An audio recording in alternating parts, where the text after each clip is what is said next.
안녕하십니까. 하나님이 주신 은혜와 감동이 있는 CTS 내가 매일 기쁘게 시작하겠습니다. 저는 최선규입니다. 반갑습니다. 안녕하세요. 김지선입니다. 네, 안녕하세요. 한국 전쟁 이후에요. 네. 전 세계 국가 중에서 이 분단국은 사실 우리나라 뿐이에요. 그러니까요. 북한하고. 네. 그런데 이게 있잖아요. 참 아픈 역사가 있는데 여러분 연좌제라고 연세 좀 드신 분들은 기억하실 거예요. 연좌제. 네. 이게 그러니까 월북하신 분들 있죠. 음. 그분들의 가족들이 여기 남아 계시면서 이 연좌제 때문에 정말 수십 년 동안 여러 가지 고통을 당한 게 현실이에요. 그러니까요. 오늘 저희가 모신 분도요. 예, 예. 바로 그런 고통을 겪으신 분을 모셨어요. 네네. 정말 얼굴 한번 보지 못한 공산주의자 아버지 때문에 네네. 수십 년간을 그 연좌제 때문에 감시당하고 그리고 또 자유롭지 못한 그런 그렇죠. 생활 속에서 사셨던 분이십니다. 참 그 시절에는 그런 일이 많았다 그러네요. 그런데 하나님의 은혜로 네. 그 고난의 언덕을 넘어서 섬김의 목회를 하고 계시는 인천 계양구의 작전동 교회를 다니고 계시는 김의중 목사님을 모셨습니다. 목사님 반갑습니다. 안녕하세요. 안녕하세요. 네. 초청해 주셔서 감사합니다. 네, 목사님. 목사님 우리가 작전동 교회 창립 40주년 됐다 그래요? 네, 그렇습니다. 네. 목사님이 개척하신 거고요? 네. 네. 오, 그러면 목회 몇 년이에요? 전체? 목회는 시골에서 3년 하고 네. 그 계양구에 와서 또 5년을 하고 네. 그다음에 작전동 교회 와서 40년을 했어요. 그러면 총 48년. 거의 그렇습니다. 아니 그러면 뭐 10대 네. 때부터 했어요? 아니 한 24살부터 아. 했습니다. 네. 아니 근데 목사님 네. 정말 젊어 보이세요. 그래요. 진짜. 네. 네. 어, 야. 올해가 이제 목회 마지막이시라고. 네, 70세의 정년 은퇴인데 네. 제가 네. 사실 보통 나이는 그냥 71세가 됐습니다. 네. 네, 그러시군요. 올해 은퇴시네요. 내년 봄에 은퇴죠. 내년 봄에. 네. 그러시구나. 지금 아니, 어떠세요? 목회 여정을 이렇게 돌아보시면. 뭐 고난의 일생이었지만 네. 주님이 함께 하셔서 정말 소망과 위로 속에 여기까지 목회해 왔습니다. 하나님 은혜죠. 네. 그런데 이번에 또 그 이야기를 담은 네네. 25년 중국 선교를 담은 책을 또 내셨는데 그 이거죠. 근데 네, 이거 그만 그래도. 지은이가 우리 제가 아닙니다. 네, 목사님이 아니세요. 네, 네. 저자가 네, 네. 그만 그려도 좋다라는 제목의 네. 아니 그러니까 저자는 김병태 목사님이신데 여기 보면 이렇게 있어요. 장강 김의중 목사의 중국과 북한 사랑 이야기. 네. 그분께서 네. 우리 아, 김의중 정리하셨구나. 네, 목사님께서 중국 땅에서 네. 그 사역하시고 또 선교를 위해서 활동하시던 모습을 자료를 어떻게 보면 책으로 내신 거네요. 그렇지. 자기가 근데 정리했어요. 재밌는 게 있어요. 이 겉표지에 네. 이건 이렇게 보면은 누군지 다 알잖아요, 그죠? 저희 가시 멜리관 알죠. 쓰신 근데 네. 저는 깜짝 놀랐어요. 네. 아니 왜 그리다 마셨을까? 그 예수님이 네. 얼굴이 눈, 코, 입이 없어요. 눈썹은 그리셨어요. 눈썹 살짝 그리다가 마셨어요. 근데 이거를 목사님이 직접 그리셨다고요? 이 그림은? 그랬습니다. 이야. 근데 제목이 그만 그려도 좋다예요? 네. 이게 무슨 의미예요? 네. 저는 예수님 얼굴 다를 그리려고 그랬어요. 아, 예. 그 눈썹을 지금 말씀하신 대로 희미하게 이제 시작을 했는데 네. 네. 느낌에 네. 주님의 음성이라고 말씀드리긴 뭘 하지만 네네. 네, 그만 그려라. 그만 그려도 좋다. 네. 그만 그려도 이 작품이 그대로 다 그린 것보다 네. 더 나를 잘 표현하는 것이다. 또 한 가지는 이 선교 이야기인데 네. 네. 네가 다 그리지 않아도 누군가가 이걸 다 그릴 사람이 있을 것이다. 그런 의미에서 이것을 선교 제목으로 삼은 이유는 네가 선교 다 하려고 마무리 지려고 네네네. 애쓰지 마라. 다른 사람은 그리는데 넌 하다 말아라. 여기까지 해라. 그럼 내가 해줄 것이고 다른 사람이 너보다 더 잘할 거다. 그런 느낌을 주셨고 김병태 목사님도 예, 그렇게 예. 가야 한다는 거예요. 네. 그래서 내가 다 하려는 게 아니라 다음 후발주자를 위해서. 네.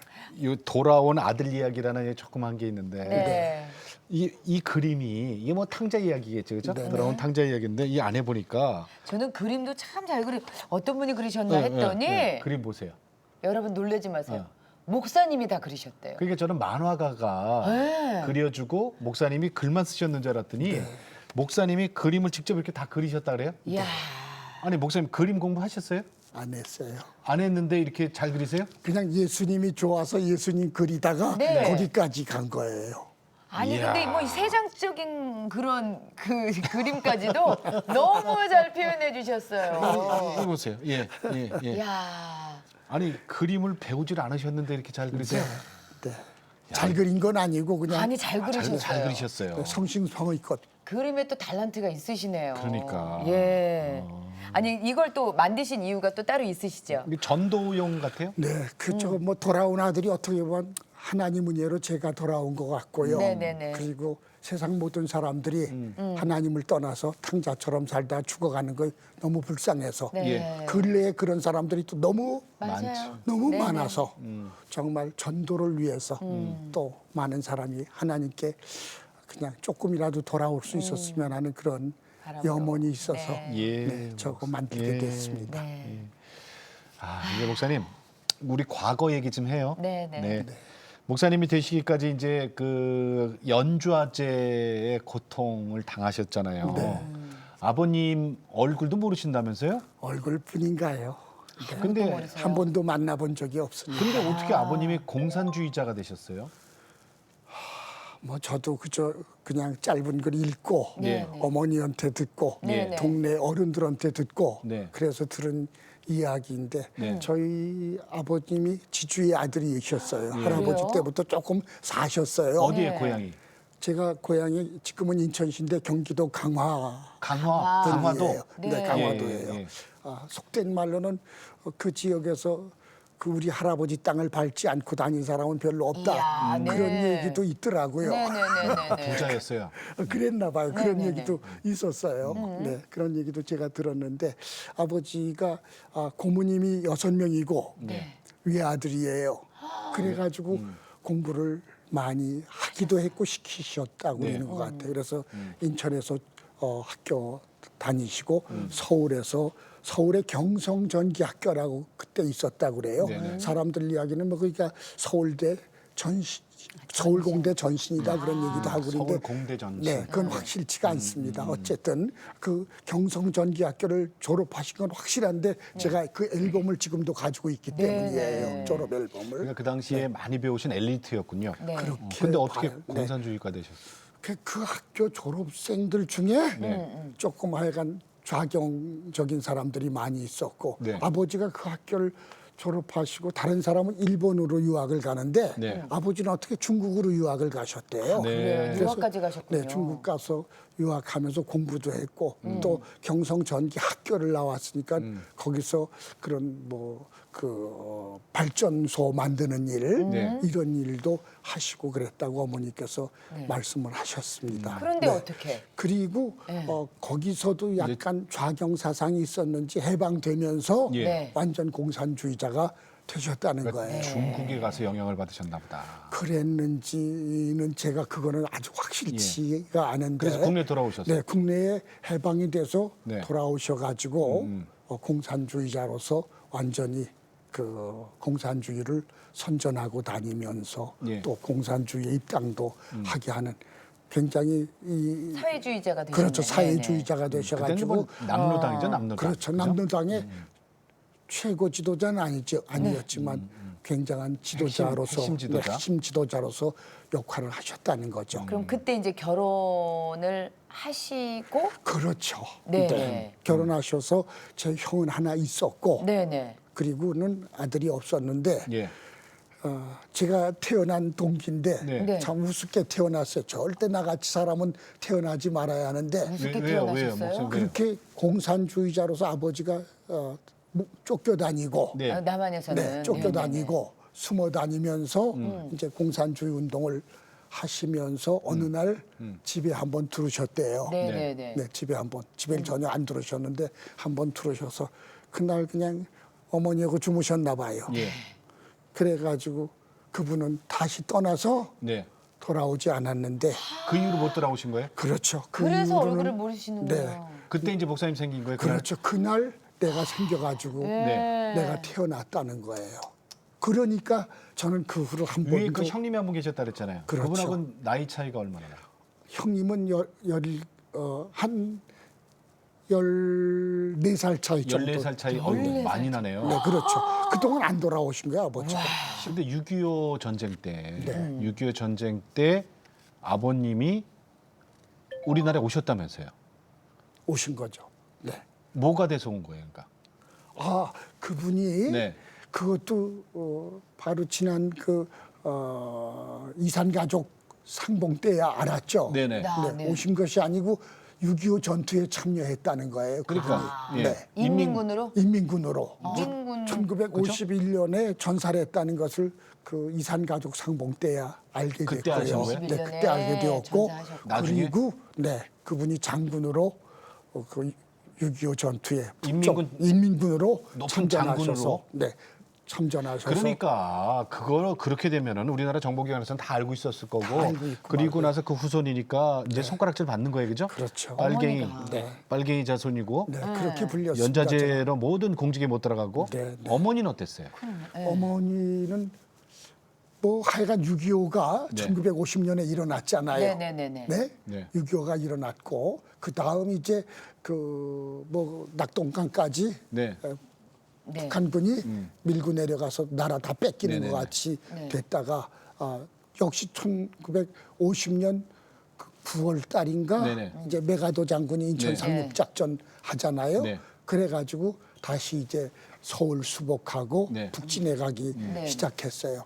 그때 우리 어머니가 네. 공산주의에 부역하고 네. 공산주의 가족은 다 죽는다. 네. 저쪽에서부터 죽어 온다는 소식을 들으셨어. 들으신 거예요. 예. 그래가지고 아들인 형님하고 4살 먹은 저를 살리기 위해서 아무것도 갖지 않고 아들하고 형님 데리고 저는 없고 이제 거꾸로 북쪽으로 피난을 가시기 시작한 거예요. 두 아들 살리려고. 네, 두 아들 살리려고. 아빠가 공산주의니까. 네, 예. 네, 네. 그런데 그럼 가셔서 그래서- 지금 여기 남아 계시잖아요. 네, 6.25 그냥 북진하는 가운데 네. 네. 이쪽 아군이 북진하는 가운데 네. 평양을 다 정복하고 그랬는 것 같아요. 그래서 어머니가 평양까지 지나갔는데 갔는데. 너무 이 폭격이 심해가지고 정말 전쟁이죠. 네네네. 폭격이 심해가지고 같이 가던 형을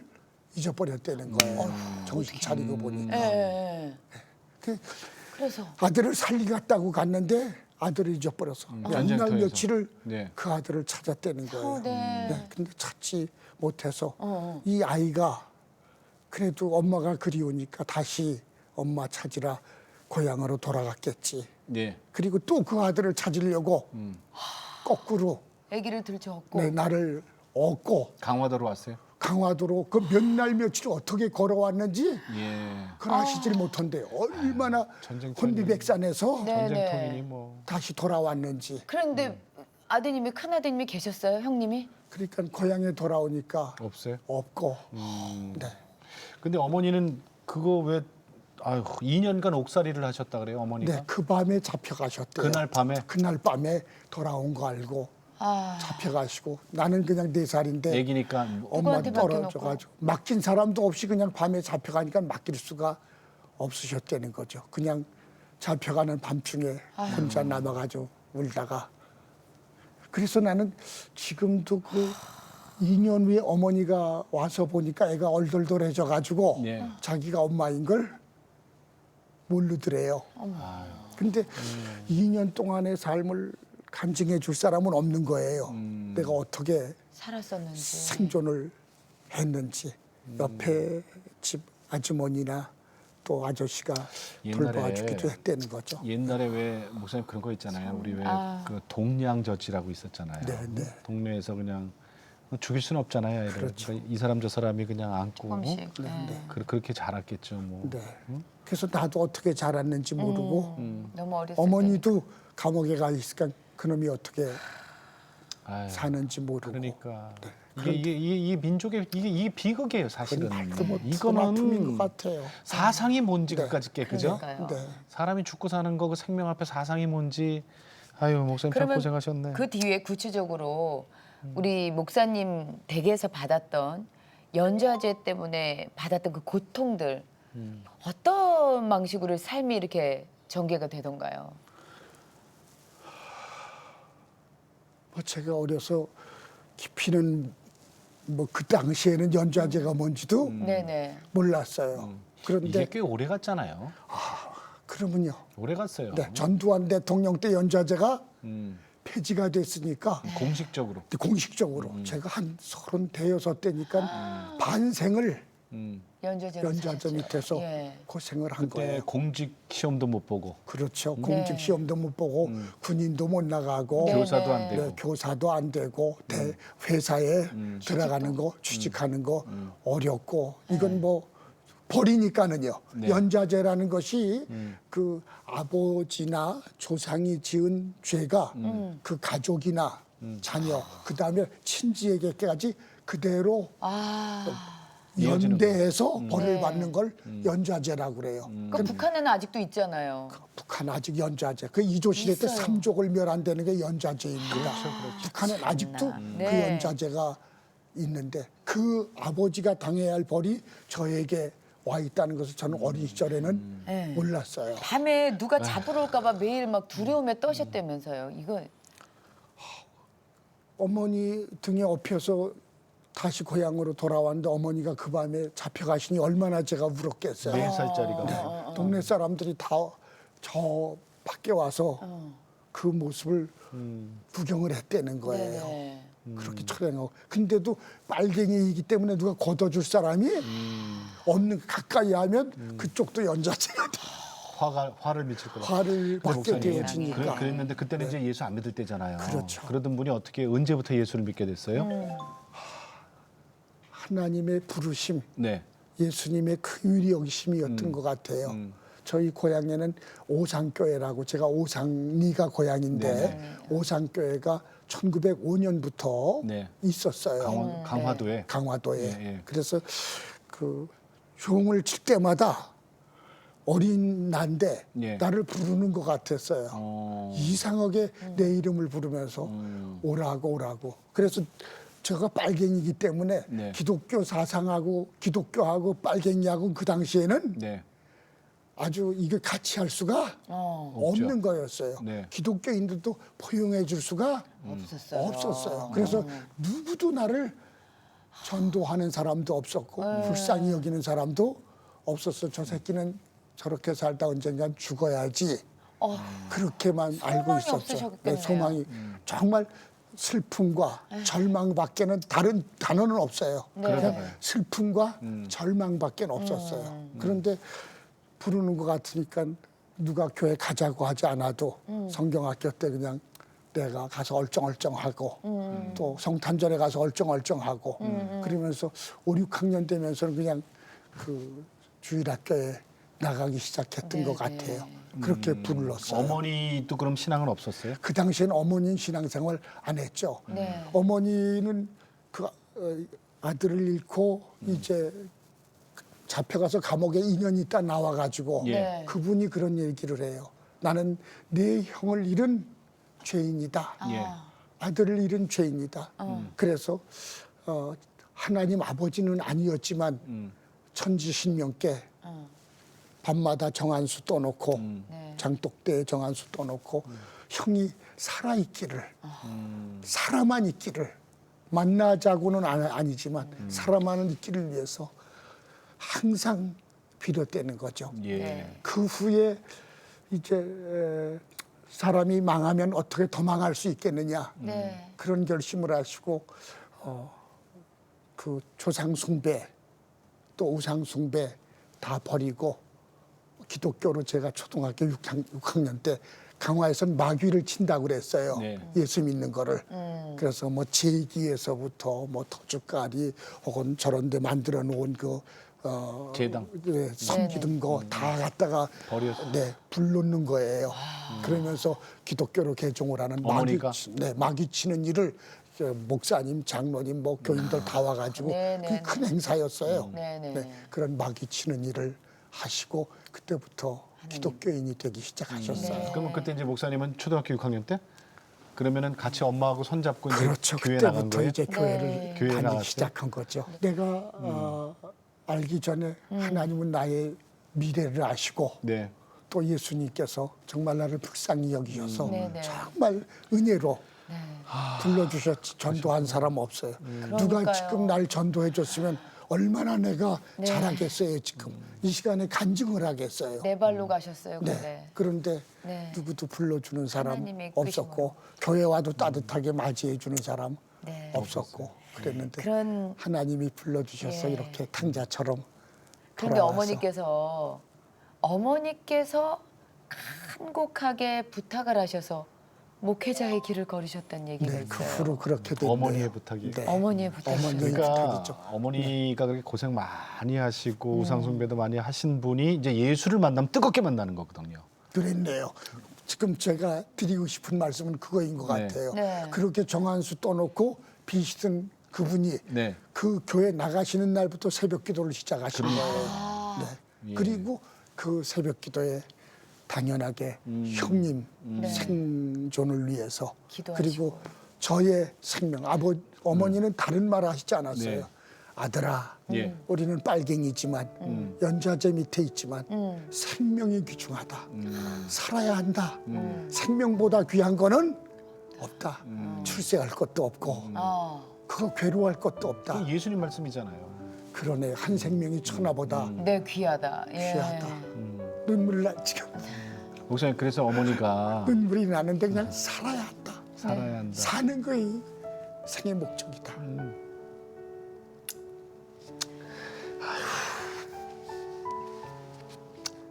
그래서 어머니가 뭐라고 말씀하시면서 목회자가 되라 그러셨어요?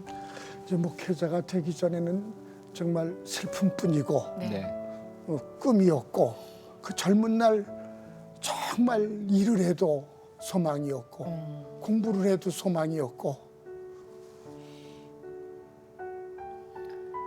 꿈이 뭐냐고 초등학교 때 물어볼 때 난 아빠가 되는 게 꿈이야. 아버지가 한 번 되는 게 내 꿈이야 그랬어요. 애들이 다 웃었어요. 이 새끼 미쳤어? 아버지 누구나 되는 거야. 그거 말고 꿈이 뭐야? 꿈이 없어. 근데 아버지 되고 싶었다. 그래가지고 어머니가 다른 꿈은 우리는 없으니까 이제 예수 믿게 되었으니까 나 같은 고아 같은 애 그리고 어머니같이 불쌍한 네. 과부들이 많다. 그래도 6.25 후에 고아들이 얼마나 많은지요. 네. 우리가 땅이 좀 있고 그죠 재산은 조금 있으니까 뭐 소망이 없다니까 형사들이 그냥 농장이나 하나 만들어서 농사 짓고 살아라. 네, 농사 짓고 살면서 그리고 어머니가 부탁하신 말이 너 같은 고아들 그리고 또 나같이 불행한 과부들이 많이 있지 않냐. 예. 그들을 좀 같이 이렇게 살면서 농장에서 같이 일하고 살면서 그렇게 우리 살자. 근데 목사님 이제 어머니가 그렇게 목회자의 길을 권유를 하셨어도 목사님이 구원의 확신이 있어야 이제 그 길을 제대로 가는 거 아닙니까? 네. 구원의 확신은 언제 있었어요? 제가 어려서부터 교회 나가서 그죠 정말 예수 믿고 예. 구원받았다 그런 생각을 했는데 그게 그렇게 확신이 쉽게 오는 건 아니더라고요. 예. 처음 교회 나가서 너무 좋았던 것은 하나님을 아버지라고 부르는 거예요. 네. 성경에 읽어보니까 하나님이 모든 사람이 아버지라는 거예요. 그 하나님 아버지라는 말을 제가 듣고 읽으면서 얼마나 감격스러운지. 야, 나도 아버지가 있다. 하나님이 내 아버지야. 그래가지고 지금도 저는 하나님 그리고 부르질 않아요. 네, 아버지. 하나님 아버지, 하나님 아버지, 하나님 아버지 그리면서 이제 지금까지 살고 있고 앞으로도 그분만이 나의 아버지세요. 네. 그러니까 아버지가 구원의 없었어요. 확신은 네. 그저 초등학교 그리고 중고등학교 때 교회 열심히 다니고 고등학교 때 세례 받고 네. 이제 그렇게 했어요. 그런데 그래도 제가 신학교를 이제 네. 억지로 어머니 번구 때문에 갔잖아요. 예. 네, 그 일반 대학 3학년까지 마치고 어머니의 아주 강권 때문에 신학교를 가게 되었는데 거기서 제가 감리교 신학이니까 감리교를 시작하신 분이 웨슬레예요. 네네. 그 웨슬레가 1738년 5월 24일 9시 15분 전쯤 구원받았다. 목사 아들인데도 구원에 확신이 없었고 구원 못 받았고 예. 35살 때야 구원받았다. 뭐 이런 얘기를 책도 읽고 교수님이 해주시는데 그럼 나는 이거 구원 받은 건가? 그런 생각을 하기 시작했는데 그렇게 익사이트하게 구원 받은 게 없는 거예요. 예. 네, 정말 아주 네. 네, 사도 바울이 다메섹에서 예수 만난 것 같은 구원받은 체험이 없고 그냥 네. 교회가 좋고 예수가 좋고 성경 사랑하고 정말 믿음을 가지고 소망을 가지고 산 거지 구원의 확신은 예측하기가 어려웠어요. 그러는 가운데 신학교 들어가서 이제 몇 년 동안 공부하면서 다시 2년 공부하고 그러면서 네. 구원을 고민하고 그러는 가운데 제가 24살 때였나요? 네, 성경 읽으면서 그날도 구원이 뭐야? 어떻게 해야 구원받는 거야? 그러면서 그날은 갈라디아서를 처음부터 끝까지 읽고 예. 반복해서 읽게 되었어요. 네네. 그런데 갈라디아서를 읽는데 오직 구원은 예수 믿음으로만 예. 얻는 것이다. 하나님의 은혜로 예수를 믿음으로 구원을 얻는다는 것인데 전에는 그냥 믿으면 구원받는구나 이렇게 생각을 한 네네네. 거예요. 근데 100% 믿음으로 예. 예수님의 공로를 그냥 인정만 하면 구원을 받는다는 확신을 갖게 되었어요. 네. 그때 신학교 때 그 24살 때. 네네. 그 신학교가 그러니까 뜨거움이 온 거죠. 뜨거움이 온 거죠. 성령 체험이 온 거예요. 네, 그렇게 볼 수 있어요. 갈라디아서 네, 말씀을 네. 통해서. 네, 그러면서 나 구원받았다. 그러면서 갈라디아서 6장을 읽는데 사도 바울이 네네. 네, 사람들에게 나를 괴롭게 하지 말라. 내가 내 몸에 그리스도의 흔적 있다. 흔적이 있다. 나는 아주 확고한 그리스도인이다. 예. 나는 오직 십자가로만 구원을 예. 받았다라고 나 그렇게 건드리지 마, 외치는데 이거 아니에요? 네, 나도 그런 확신이 생기는 거야. 네. 나 이제 그리스도인이 되었다. 그런데 어떻게 그리스도의 흔적이 바울 속에 있을까? 이게 또 이렇게 떠오르기 시작했어요. 그래가지고 나도 그리스도의 흔적, 그 십자가인데 십자가를 좀 가져봐야 할 텐데 그러면서 괜히 그 십자가를 몸에다 한번 해보고 싶은 인스피레이션은 아니고 예. 열망 열망. 네, 그런 것이 있었어요. 그 뜨거움을 예수의 어떻게든 네. 간직하고 싶어서요. 흔적을 너무 다 나를 구원해 주시고 예. 사랑해 주신 예수님이었기 때문에 그 흔적을 가지고 싶어서 그걸 한번 해봐야겠다 그런 결심을 갖게 된 거예요. 네. 목사님 이제 구원의 그 확신도 생겼고요. 그리고 이제 세월이 지나서 연좌제도 폐지가 됐어요. 네. 그 거기서도 지금 자유스러워진 거예요. 뭐 나이는 좀 먹었고 나중에 됐지만 몇 살 때 연좌제가 폐지됐다 그래요? 목사님 몇 살 때? 내가 30대 중반? 36세 때인 것 같아요. 전두환 대통령이 30대 중반. 네, 그가 대통령을 하면서 여러 가지 약점으로 대통령이 되셨잖아요. 네. 그런데 한 가지 사회 통합을 이루겠다. 그런 그 그래서 연좌제 네, 폐지. 공약을 하셨어요. 그때 네. 어떠셨어요? 그 사회 통합을 이루는 것 중에 하나가 연좌제 속에 그러니까 고통당하는 그게 뉴스에 사람. 나왔을 때 목사님 어땠어요? 나는 뉴스를 통해서 들을 때도 이게 꿈인가 생신가 그랬지만 네네. 그 나를 늘 취조하던 형사가 있었어요. 네네. 뭐 그냥 초등학교 때부터 이리 가면 여기, 인천 가면 인천, 서울 가면 따라다녀요. 서울, 저 공도로 뒷조사, 가면 공도. 뒷조사. 날마다 뒷조사하고 이놈이 뭐 누구하고 접촉을 하나 혹은 혹시 북한에 간 아버지나 형이 또 내려와서 접촉하지 않나 이걸 그냥 늘 감시하는 거야. 연좌제이기 때문에 뭐 이 출세 못하는 건 유도 아니고 그 감시가 엄청 심했어요. 네네네. 네. 근데 나이가 내가 들었잖아요. 예. 그래서 나를 감시하는 형사도 내 나이 또래가 돼가지고 내가 목회하고 고생하는 거 아니까 목사님 연좌제 폐지됐어요. 이제 자유예요. 자유예요. 그 소리 들으니까 어떠셨어요? 그때 하여간 그 친구도 나를 불쌍히 여기니까 눈물을 흘리고 나도 이게 꿈인가 생신가 그러는 가운데 그런 뉴스가 나오기 시작하는 거예요. 그러면서 하나님이 나를 탕자 같은 나를 죄와 사망에서 구원해 주셨고 예. 그 절망과 그리고 슬픔에서 구원해 주셨고 연좌제에서도 또 이렇게 드디어 구원을 하시는구나. 나는 결혼해서 내 아들까지도 그 고통을 당하면서 살까봐 결혼하면서 색시한테도 이 얘기를 하셨었어요. 못했어요. 못했죠. 못했어요? 네, 우리 집 사람 지금 이거 듣고 있을 텐데. 그때는 못했어요. 연좌제. 그러면은 연좌제 폐지되기 전에 결혼을 하셨는데 그렇죠. 그걸 모든 걸 비밀로 하고서 결혼을 하셨던 거예요. 비밀이라 억지로가 아니고 그냥 안 물어보니까 안 네, 하신 거군요. 아무것도 아닌 것처럼. 그 이후에 이산 가족 상봉을 통해서 북에 있는 가족을 만났다고 아까 그러셨거든요. 그럼 그 17살 때 네. 헤어졌던 그 형님이 북한에 살아 계셨던 거예요? 전혀 몰랐어요. 네네. 그런데 네. 그때 그 대통령께서 네. 그 연좌제 밑에 있던 사람들 중에 네. 그때도 뭐 또 다른 통합적인 의미가 있었겠죠. 네네네. 있어서 있던 사람 중에 좀 이 북에 가족이 있는 사람을 만나서 이산 가족 상봉을 하게 하자. 네. 그런 일에 제가 선택이 된 거예요. 뽑혔어요? 뽑히셨어요. 네, 뽑힌 네네네. 거예요. 네. 그래서 형님을 만나셨어요? 그래가지고 어머니는 그 당시에가 100살이셨어요. 전혀 나에게 좀 얘기할 수 있는 시절이 지나가셨고, 그저 내가 그동안 들었던 이야기죠. 네. 네. 그 아버지는 김용백, 어머니가 6.25 때 평양. 나와 형을 살리기 위해서 평양까지 갔다. 갔다가. 네, 아들 이름은 김창중인데 그때 잊어버렸다. 네네네. 잊어버렸다. 그거밖에 없네. 네, 어머니 이름은 한삼님이다. 네. 그것밖에 없었어요. 네네네. 보냈는데 북쪽에서 이산 가족 그 사진 증명서가 온 거예요. 네. 아버지 김용백, 6.25 때 전사 예. 장군, 오. 아들 김창중, 66세 사망. 예.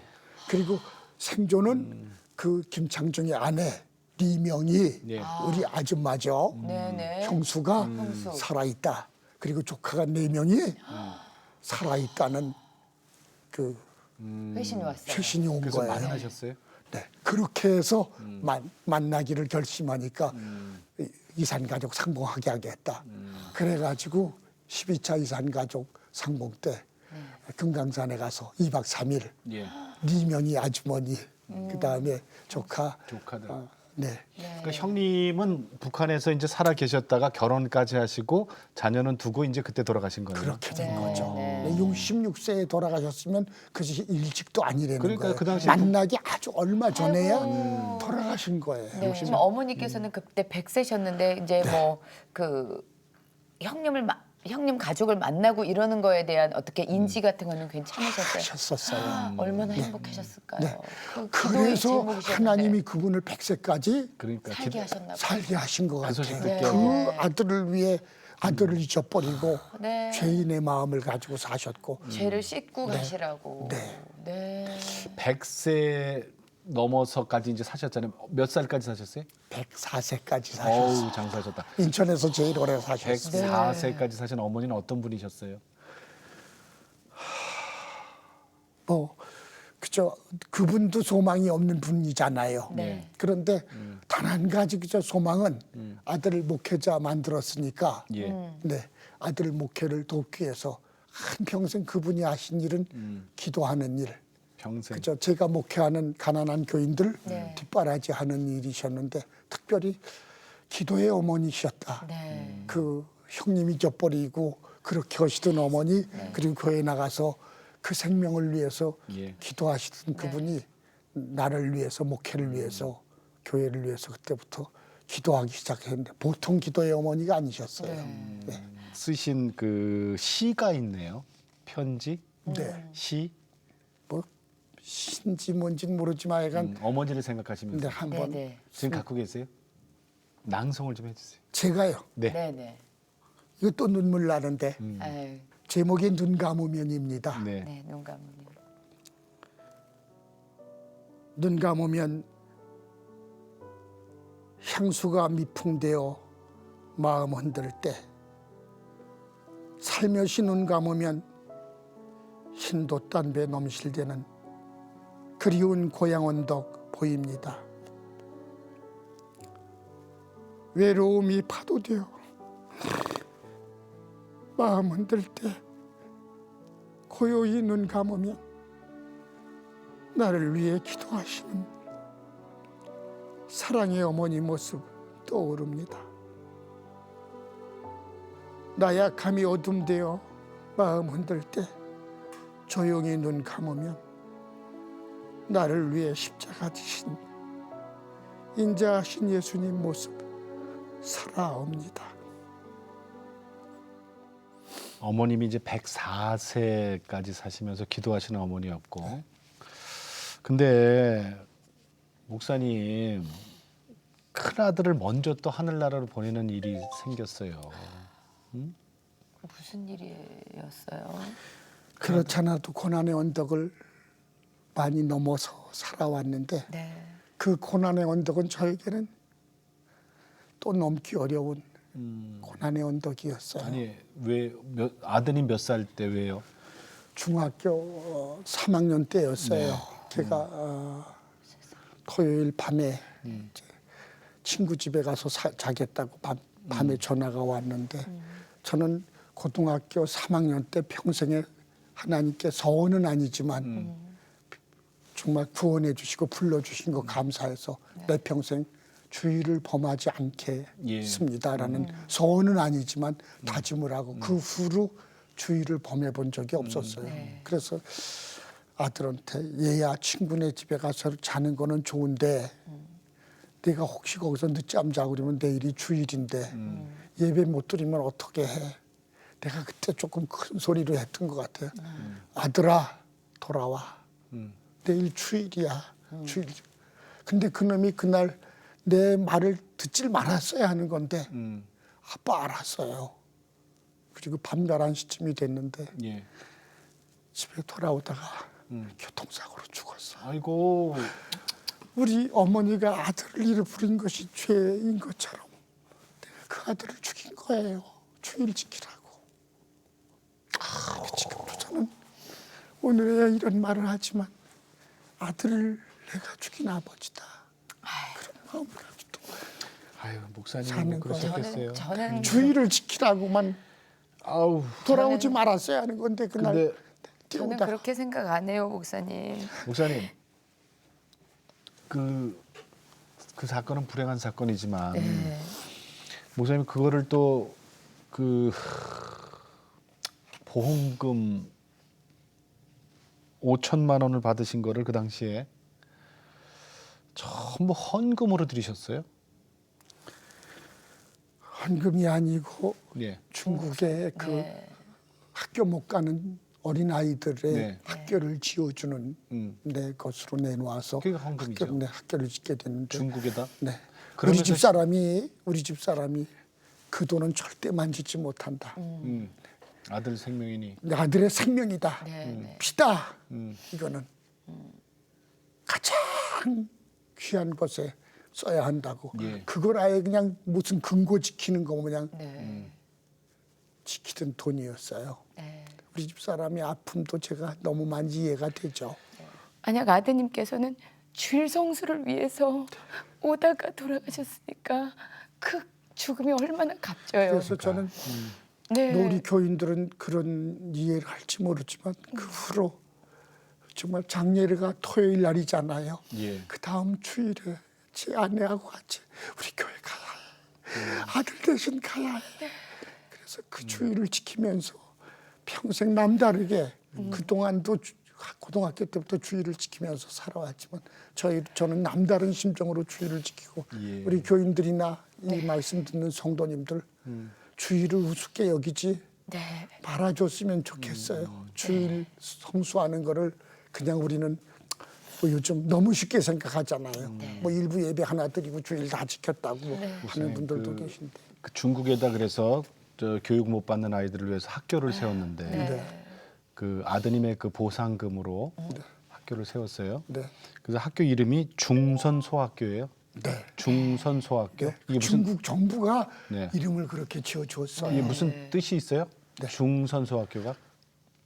저는 그저 애국하는 마음도 그냥 연좌제인데 고생도 했지만 네. 네. 네. 또 남다르게 자라면서 예수 믿고 나라를 사랑하고 불행한 네. 사람들을 사랑하는 마음을 가지려고 예. 퍽이나 몸부림을 쳐서 예. 그저 그 이름이 중국과 한국이라는 중한 학교 네. 그리고 싶었는데 네. 그분들이 이 이야기를 듣고는 네. 중선이라고 하자. 선은 뭐예요? 어떻게 보면 조선 그런 의미인데 아, 우리 예. 아들 그 죽은 아들 이름이 김선균이에요. 김선균. 선균이. 그래서 예. 조선이라는 의미도 있지만 예. 그 선생님의 아들 이름이 선자니까 중선이라고 하면 중국과 한국 의미도 있고 아들 아. 네네네. 그래서 또. 중선 소학교. 네, 그렇게 해서 지어줘서 감사하죠 그것도. 네네. 그러니까 25년 전부터 네. 중국의 선교의 뜻을 품고 계속 하다가 이제 그런 사건도 났고 학교도 세우셨고. 네. 아 그러셨군요. 자, 그래 이제 목사님, 정말 목사님 말씀 듣다 보니까 고난의 언덕이 참 많았어요. 네. 그러고 뒤돌아보니까 이제 은퇴시고. 참 기도 제목 좀 한번 여쭤볼게요, 목사님. 지금 그렇죠. 여기까지 살아오게 하신 하나님의 은혜가 너무 감사하고 예. 평생 그 고난의 언덕을 넘으면서 예. 이 언덕이 언제나 끝날까 예. 그런 생각을 했는데 구원받게도 하시고 예. 또 연좌제 밑에서 절망과 그리고 슬픔 속에서 네. 슬픔에서 기쁨을 네. 절망에서 소망도 주셨고 또 한평생 근로자들을 위한 목회 일생도 쉽지가 않았는데 그것도 예. 고난의 언덕이었는데 네. 또 여기까지 40평생 잘 마치게 해주셔서 감사하다는 기도드리고 그 교회 정말 후임 목사님이 네. 더 좋은 교회로 만들어 주시길 기도하고 있고 작전동교회. 네, 작전동 네. 교회 그리고 또 우리 성도들도 희망을 가지고 예. 또 살게 되길 기도하고 있고 그리고 중국 또 북한 선교터가 넓어져서 중국 땅에도 북한 땅에도 신앙의 자유의 계절이 돌아오고 또 언젠가는 평화롭게 남북 관계도 이루어지게 되겠죠. 그래서 이산 가족들이 또 가족들 만나게 되고 서로 왕래하고 예. 통일은 저는 먼 훗날 돌아와도 괜찮은데 그런 평화의 날이 돌아오길 위해서 예. 남다르게 기도하고 있어요. 네, 지금도요. 예. 그러네요. 목사님 오늘 인사는 여기서 드릴게요. 네. 고맙습니다. 감사합니다. 감사합니다. 네. 네. 이런 간증을 통해서 우리가 진짜 굳건하게 지켜야 될 게 무엇인가를 오늘 목사님 말씀해 주셨어요. 네. 무엇보다도 하나님을 아버지라 부를 수 있어서 너무 행복했다고 말씀하시는 우리 목사님의 말씀에 다 같은 우리가 아버지라고 부를 수 있는 분이 계시잖아요. 그렇죠. 네. 여러분들 아버지를 꼭 붙잡으시기 바라겠습니다. 최고의 아버지 아닙니까? 최고의 아버지. 네. 예. 자, 오늘도 주님과 함께 CTS와 함께 평안한 하루 되시고요. 저희는 다음 시간에 다시 뵙겠습니다. 안녕히 계십시오.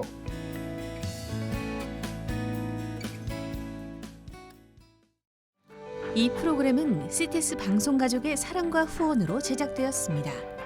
후원 전화 02-6333-1003번, ARS 060-800-1111번으로 전화 주세요.